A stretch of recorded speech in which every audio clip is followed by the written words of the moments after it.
کار جہاں دراز ہے کا حصہ اول 1977 اور حصہ دوم 1979 میں شائع ہوا۔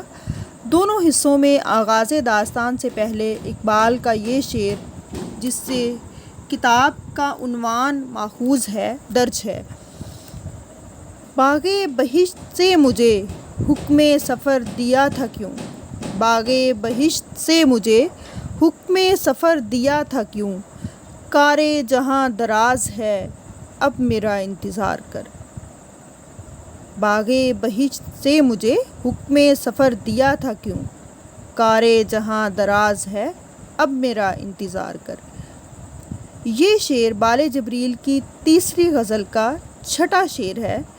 یہی شعر گویا پھیل کر 480 اور 359 یعنی دونوں حصے ملا کر 839 صفحات کا ایک تخلیقی کارنامہ بن جاتا ہے۔ پہلے حصے پر مصنفہ نے جو ایک قسم کا نہایت مختصر پیش لفظ لکھا ہے، اس میں انہوں نے اپنے بھائی کی ہونہار اولاد کے نام معنون کرنے کے بعد اظہار خیال کیا ہے۔ لکھتی ہیں: 21ویں صدی زیادہ دور نہیں، یہ بچیاں اور بچے آزادی کے بعد پیدا ہونے والی اس نسل میں شامل ہیں جو کار جہاں سنبھال چکی ہے یا سنبھالنے والی ہے۔ ہم لوگوں نے اور ہم سے پہلے والوں نے دنیا کو اپنے اپنے وقت کے لحاظ سے اور اپنی نظروں سے دیکھا تھا۔ یہ نئے لوگ 21ویں صدی میں پہنچ کر تاریخی عوامل کو شاید ہم سے بہتر طور پر سمجھ سکیں۔ تو اگر ہم اس پر جائیں کہ یہ مصنفہ نے اپنی سوانح عمری یا اپنی زندگی کی داستان کو اس میں بیان کیا ہے، جو اس کی زندگی میں ایڈونچرز ہوئے، مہمات ہوئی، تو ان کو بیان کرنے والا فنکار، افسانہ خواں، مورخ، صوفی تذکرہ نگار، درباری، وقائع نویس، فیوڈل داستان گو اور یا وکٹورین ناولسٹ، سیاسی کالم نویس یا اردو افسانہ نگار، غرض جو کچھ بھی انہوں نے پیش کیا ہے تو وہ قرۃ العین حیدر گویا اپنی زندگی کے واقعات کو بیان کر رہی ہیں۔ کار جہاں دراز کی صدیوں پر پھیلی ہوئی داستان حیات بیان کرتے ہوئے قرۃ العین حیدر گویا اپنے آپ کو ان سب شکلوں میں دیکھتی ہیں جن کا ذکر انہوں نے خود کیا ہے۔ یہ سب شکلیں فن افسانہ نگاری کے ارتقائی مراحل سے بھی وابستہ ہو سکتی ہیں اور فن کے مختلف طریقوں کی نشاندہی بھی ان سے ہوتی ہے۔ کائنات مسلسل اپنے راز کھول رہی ہے۔ یہ نقطہ ارتقاء اقبال نے بچپن ہی میں قرۃ العین حیدر کو بتا دیا تھا اور انہوں نے اپنے ذہن کی گرہ میں باندھ لیا تھا۔ بعد میں تعلیم و مطالعہ اور مشاہدہ و تجربہ نے بھی اس نقطے کی توثیق کی، لیکن حصے مزاح کے باوجود اور ایک ترقی پسندانہ رجاعیت کے باوصف قرۃ العین کا احساس حزن ان سے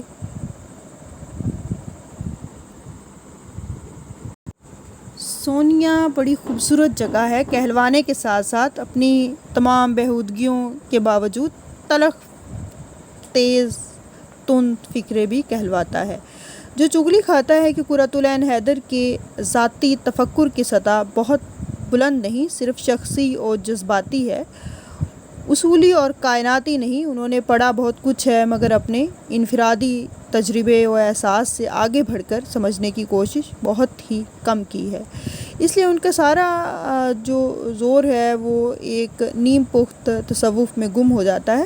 چنانچہ اگر وہ معمولی عقل عام سے آگے بڑھ کر سوچنے کی زحمت گوارا کرتی کہ آخر دنیا بہودگیوں کے باوجود بڑی خوبصورت جگہ کیوں ہے، تو انہیں پتہ چلتا ہے کہ جس چیز کو وہ بہودگی سمجھ رہی ہیں وہی دراصل اسے خوبصورت بنا رہی ہے، اس لیے کہ اس سے خوبصورتی کی قدر و قیمت معلوم ہوتی ہے اور محسوس ہوتا ہے کہ دنیا کے دارالامتحان میں جو کچھ خوبصورتی ہے وہ ایک آزمائش کی چیز ہے، خالق کائنات کی ایک نعمت ہے جس کا شکر اگر قول و فعل کی راستی سے ادا نہیں کیا گیا تو ایک فتنہ بن سکتی ہے۔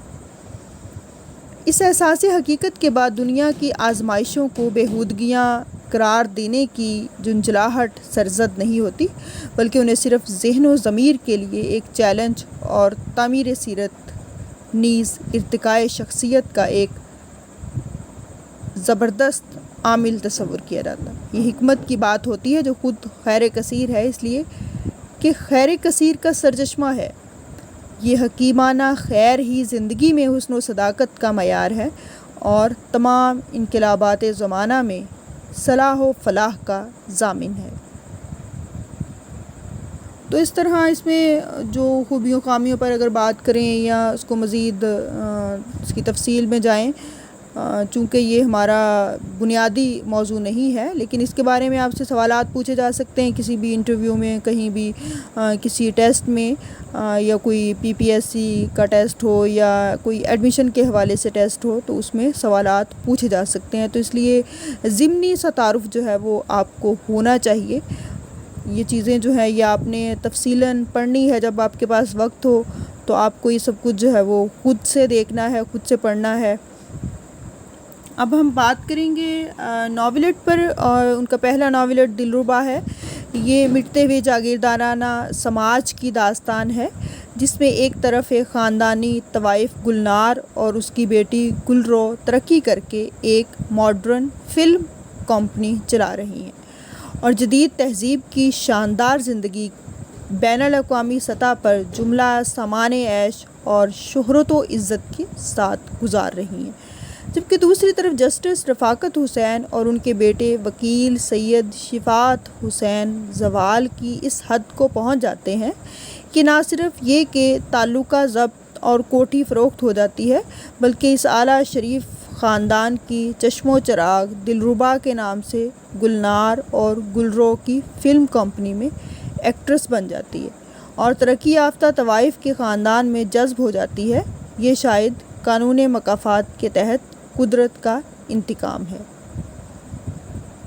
ناولٹ کے واقعات میں اہمیت دلربا کے کردار کی نہیں، بلکہ اس سے 2 نسلیں اوپر گلنار کے کردار کی ہے، جس کی آویزش کبھی دلربا کے خاندان سے اس کے دور خوشحالی میں ہوتی تھی اور وہ شرفاء کہلانے والوں کے ہاتھوں اپنی توہین کا بدلہ لینے کی کسر لگائے ہوئے تھی۔ یہ کسر دلربا کے ایکٹریس بن کر گلنار اور اس کی بیٹی گلرو کے سائے میں آ جانے سے پوری ہو گئی۔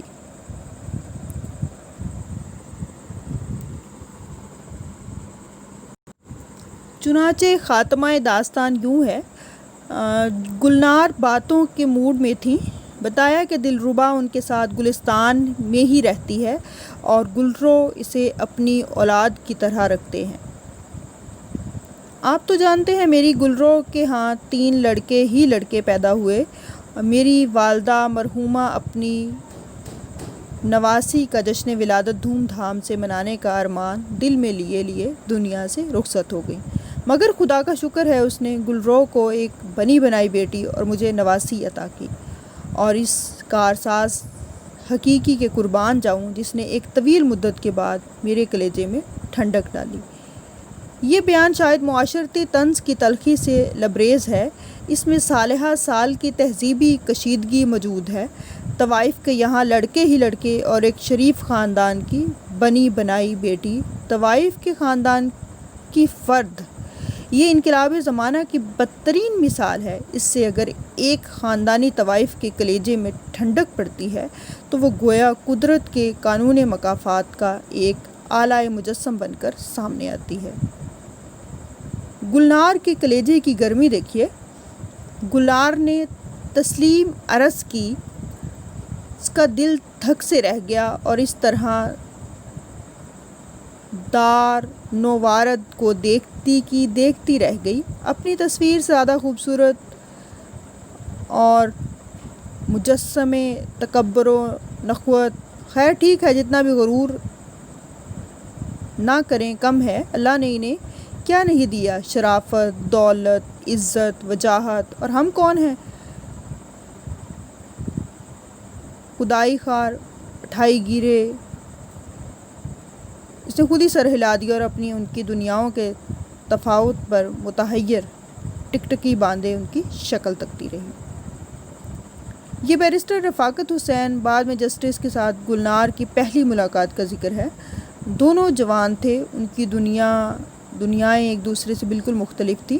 بیرسٹر صاحب سراپا ناز اور گلنار سراپا نیاز تھی، لیکن اب پانسا پلٹ چکا تھا۔ بیرسٹر صاحب کی پوتی ایکٹریس دلربا ہو کر گلنار کی نواسی بن چکی تھی۔ خاندان ٹوٹ چکے، پیشوں کے فرق مٹ چکے اور معاشرت بدل گئی۔ تمدن میں انقلاب آ گیا، تہذیب متغیر ہو گئی، اقدار و اخلاص تہ و بالا ہو گئے۔ دلربا اس گردشی ایام کی داستان عبرت ہے۔ آگے ہم بات کریں گے سیتا ہرن پر۔ دوسرا ناولٹ سیتا ہرن نئی عورت کا المیہ ہے جو ہندوستان کے تہلکہ خیز حالات میں رونما ہوا ہے۔ ڈاکٹر سیتا میر چندانی ایک جدید تعلیم یافتہ سندھی ہندو سندھی ہندو خاتون ہے جو گویا اپنے وقت کی علامتی سیتا ہے اور زندگی کی لڑائی ہار گئی ہے۔ زمانے کے روانوں کے ہاتھ لگ گئی ہے، جن میں ہندو بھی ہیں، مسلمان بھی۔ انہیں تقسیم ہند کی سرحد کے دونوں طرف قرار نہیں، کہیں نہیں، نہ ہندوستان میں نہ پاکستان میں۔ نہ ہندو معاشرہ اس کو راس آتا ہے، نہ مسلم معاشرہ۔ دونوں ملکوں سے باہر بھی ان کے لیے کوئی جائے پناہ نہیں۔ کوئی مردان کے ساتھ وفا نہیں کرتا۔ وہ کسی مرد کے ساتھ وفا کرتی ہیں تو وہ ایک بے وفا تمدن کی پیداوار اور ایک بے کردار تہذیب کی مخلوق ہیں۔ آج کا پورا عالمی ماحول فکر اور فن کے تمام دعووں اور مظاہروں کے باوجود اتنا غور و غرض اور ہوس پرست ہے کہ اس میں کسی حساس شخص کے لیے اطمینان کا کوئی سامان نہیں۔ سطحی معاشرے کی ترغیبات اتنی شدید ہیں کہ کوئی فرد بہت دیر تک اپنا جی لگا نہیں سکتا، اور ہر شخص جو دوسرے سے وفاداری کا مطالبہ کرتا ہے خود بے وفائی کا مرتکب ہوتا ہے۔ نہ مرد عورت کی آبرو کا محافظ ہے، نہ عورت مرد کی عزت کی پاسماں۔ اس کے علاوہ آزادی نسواں کے نعروں اور ہنگاموں کے باوجود آج کی دنیا وہی ہے، اور اس میں عورت کے لیے شکست ہی شکست مقدر ہے۔ وہ نئی روشنی کی ترقیات کے دور میں بھی ان سے مقابلہ نہیں کر سکتی۔ مرد ہنوز لطف و عیش کے جملہ حقوق اپنے لیے محفوظ سمجھتے ہیں اور ان کے حصول کے لیے عورت کو صرف استعمال کرتے ہیں۔ یہ دور جدید معاشی و سیاسی استحصال کے ساتھ ساتھ جنسی و معاشرتی استحصال پر مبنی ہے۔ اس میں نسائیت کی توہین اس طرح ہو رہی ہے جس طرح کسی بدترین قدیم دور میں ہو سکتی تھی۔ اس لحاظ سے ترقی یافتہ سماج بھی اتنی سنگین صورتحال کو بھی قرۃ العین حیدر حسب معمول ناولٹ کے خاتمے پر فلسفیانہ رنگ دینے کی کوشش کرتی ہیں۔ کچھ جملے میں آپ کے سامنے پیش کروں گی۔ ابھی دن باقی ہے، پھر رات ہوگی، پھر صبح ہوگی، ایک اور دن، ایک اور رات۔ دن اور رات کا حساب رکھنے کی غلطی کبھی نہ کرنا۔ وقت کا حساب کوئی نہیں لگا سکا ہے۔ تجھ کو پرکھتا ہے یہ، مجھ کو پرکھتا ہے یہ، سلسلہ روز و شب۔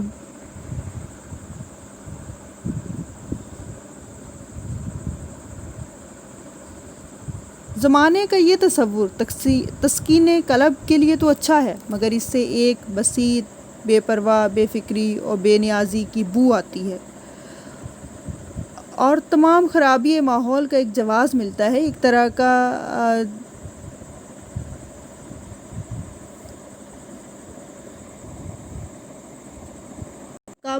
تقابل عروج ہے جس میں عروج کی تشریح کی گئی ہے۔ اس کی کوئی ضرورت نہ تھی۔ ناولٹ مذکورہ تشریح سے قبل اس نقطے پر ختم ہو سکتا تھا۔ مادام عرفان، سیتا نے ڈوبتی ہوئی آواز میں اس طرح کہا جیسے کنویں کے اندر سے بول رہی ہو، یا زیادہ سے زیادہ یہاں تک کہا جا سکتا تھا، وہی مادام جو پہلے مار موزیل دوبیٹر تھیں، وہ موسیلیو عرفان کے دفتر میں کام کرتی تھی. شادی پچھلے اتوار کو ہوئی تھی. سابق مار موزیل کی ملکہ حسن رہ چکی ہیں. بہت کم عمر ہیں, کوئی 19 سال کی ہوں گی. رومال سے ہاتھ پونچھتے ہوئے بالکنی میں جا کر اس نے آسمان کو دیکھا. یہاں تک ڈاکٹر سیتا میر چندانی کا عالم یہاں اپنی پوری شدت کے ساتھ قائم رہتا ہے, مگر قرۃ العین حیدر شاید اس شدت کو برداشت کرنے کے لیے ذہنی طور پر تیار نہیں, لہٰذا وہ ایک فلسفیانہ تبصرہ کے لیے عالمیہ کی شدت کا اثر کم کر دیتی ہیں. یہ دوسری بات ہے.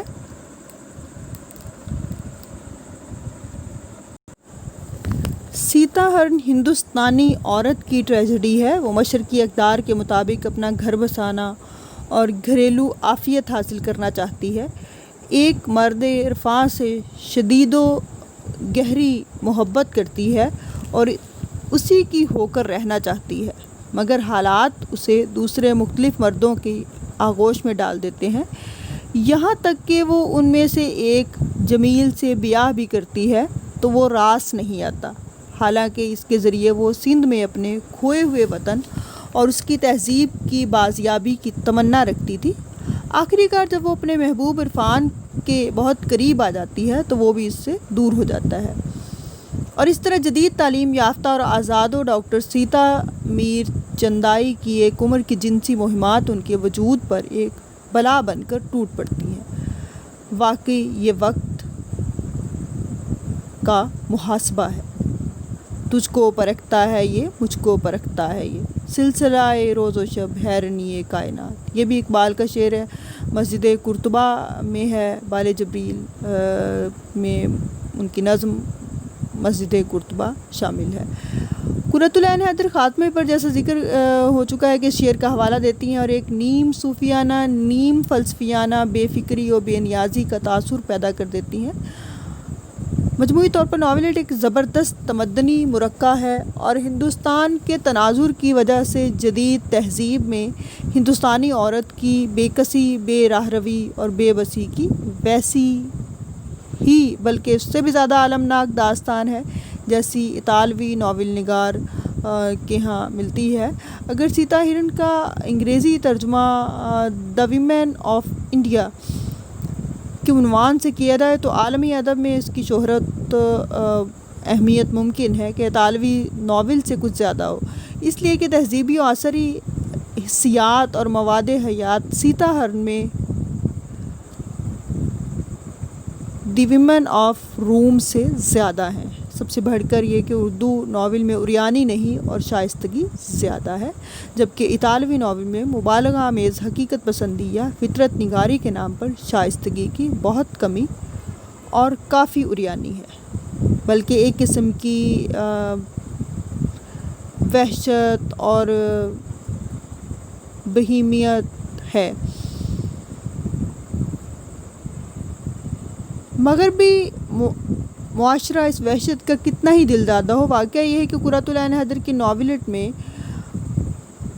ناول سادہ جو ہے وہ قدر اخلاق ہے. تمام واقعات کے باوجود میں سیتا ہرن کی ہیروئن سے جو ایک ہمدردی ہوتی ہے اور جس کی وجہ سے ہم عرفان جیسے بہت پڑھے لکھے اور بظاہر نہایت شائستہ ہیرو کو ایک وحشی سمجھنے لگتے ہیں, وہ ہمدردی دی ویمن آف روم کے ساتھ محسوس نہیں ہوتی, صرف اس پر ترس آتا ہے, اس کے معاشرے پر غصہ آتا ہے.